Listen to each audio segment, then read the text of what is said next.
Unpacking the weekend's viral hands-off protests, the good, the bad, and the ugly of the latest in the Tariff fights, and Biden puppeteer Ron Klain trashes him for new books. All that and more today on 10-Minute Drill. Everybody get up, get up. The story of America is the story of an adventure. I can hear you. The rest of the world hears you. We are a nation under God, and I believe God intended for us to be free. My name is Gracia Martinez Rosas. I am an immigrant.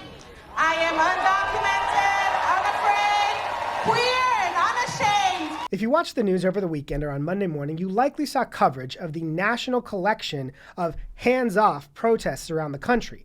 It was impossible to escape because the volume of media coverage was quite outrageous. Major media outlets had live streams of these protests as they organized and marched around the country. But as you hear about these protests, it's so important to see, and as we talk about here regularly, follow the money.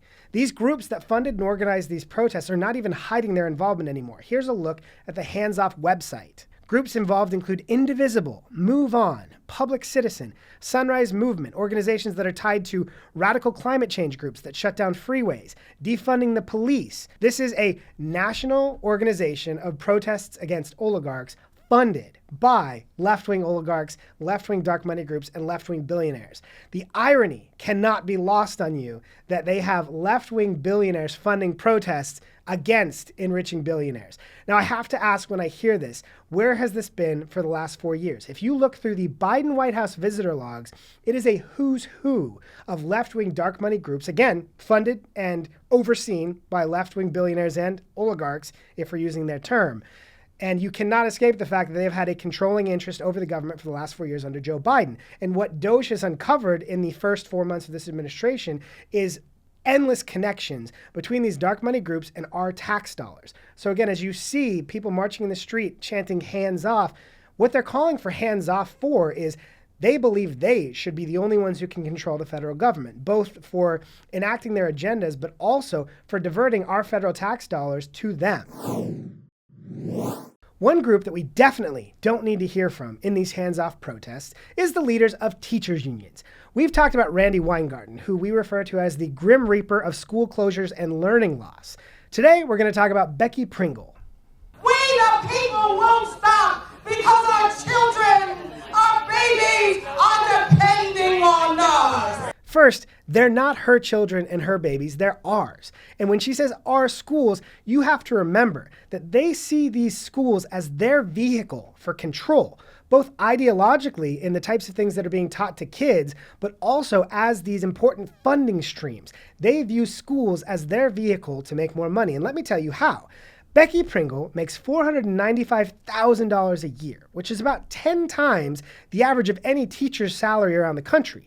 She also, from 2021 until now, has gotten close to $70,000 in raises. As student success has continued to decline, Becky has made more money. What does that tell you? This is a point that we've highlighted. With the involvement of government unions and teachers unions, the more money that we're putting into something like the Department of Education or like public education in America, these people are getting richer. Bureaucrats are getting richer. Teachers union bosses are getting richer, but student success isn't improving, and that's a major problem. For more on this, I would ask you to check out the work of Mary Katherine Ham and the Public Labor Union Accountability Committee. They're doing such important work highlighting the toxicity of government unions and the role that they play in ensuring a lower quality of output and work from our federal government, whether it's from our public schools or any other department, which is what DOJ has been trying to highlight for the last several months. Over the weekend, the Senate successfully advanced their budget plan, which is first and foremost focused on extending the Trump middle-class tax cuts. But let's see what Mark Kelly had to say about that. Republicans got their bad bill passed. It's given big tax cuts. Now, when you hear Mark Kelly say that, it's so important to understand the word projection. He says Republicans just want to help billionaires. But Mark Kelly voted to pass the Inflation Reduction Act, which gave billions of dollars to Democrat donors. Look up First Solar. We talked about that story in here just a few weeks ago. Democrats included donors from First Solar who gave millions to Joe Biden and to Senate Democrats' campaign committees. They gave them access to the bill writing process in the Senate. They gave them access to the Biden administration as they gave out those tax credits to different companies like First Solar. And literally one of their donors went from a millionaire to the Forbes list of billionaires because of tax credits Mark Kelly voted for. And so when you hear them talk about Republicans want to help the rich here, no, that is projection, because that's what Democrats just spent 4 years doing. The Republican bill is an actual extension of middle-class tax cuts that help people up and down the bracket.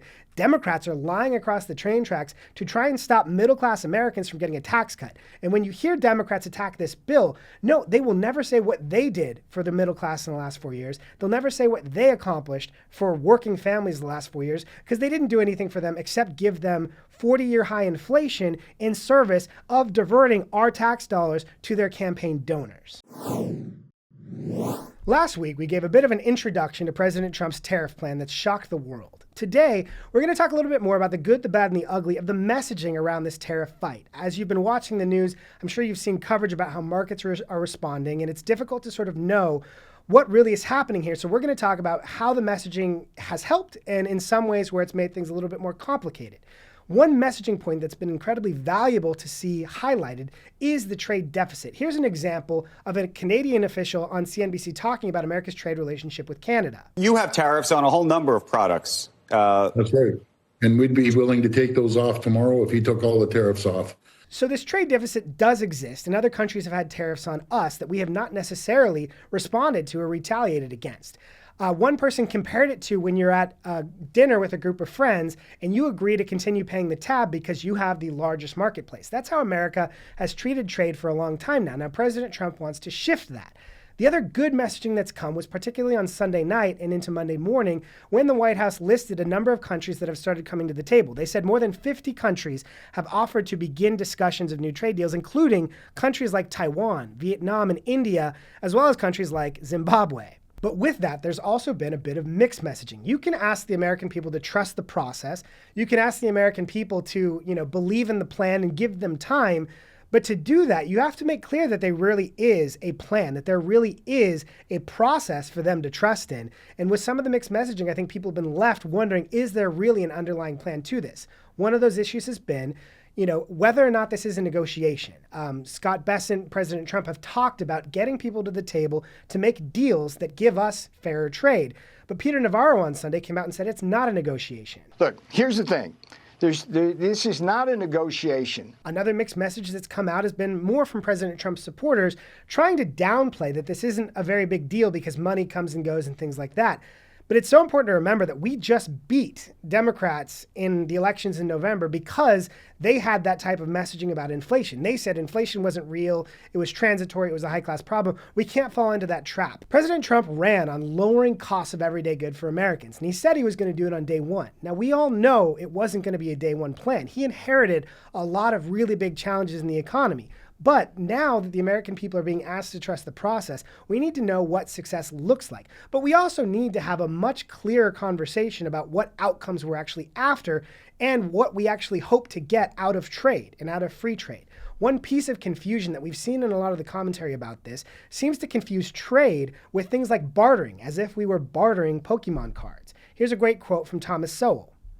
International trade is not a favor that we do for other countries. Free trade is nothing more than allowing American consumers to seek what they want to buy wherever they can find it. A great example of this is the small African country of Lesotho.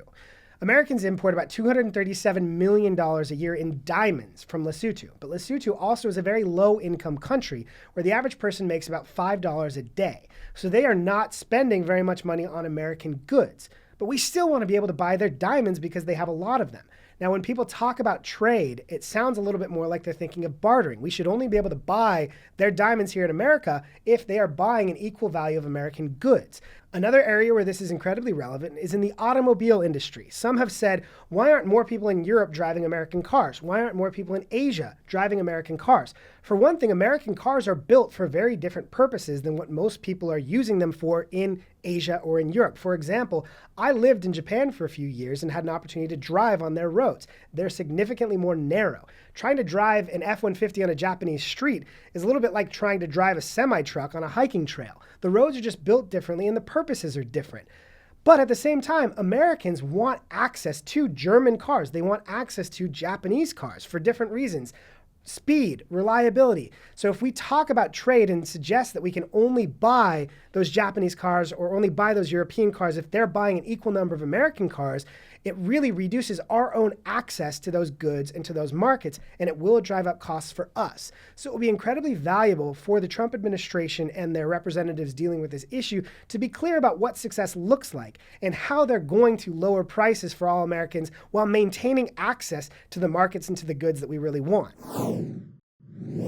One of the characters who's continuously appeared in some of this post-mortem information and in one of these books about Biden is his former chief of staff and longtime loyalist, Ron Klain, who perhaps became most famous for downplaying inflation by saying first it was transitory, then saying it wasn't real, then saying that it was a high-class problem.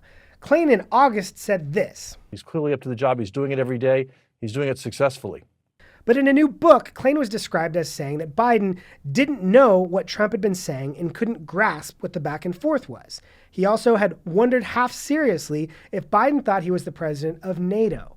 That is a pretty shocking turnaround and really makes you wonder what Ron Klain was thinking as he was participating in this massive cover-up, defrauding the American people. And I would also just add a note there. The reason these European leaders were trying so hard to buoy Biden up is because Biden was giving them everything they wanted while they were paying more money for Russian oil and gas than funding the war in Ukraine, and as they were spending more money fighting climate change than supporting Ukraine's efforts. Biden made that possible by giving more and more of our money without any strings attached to it.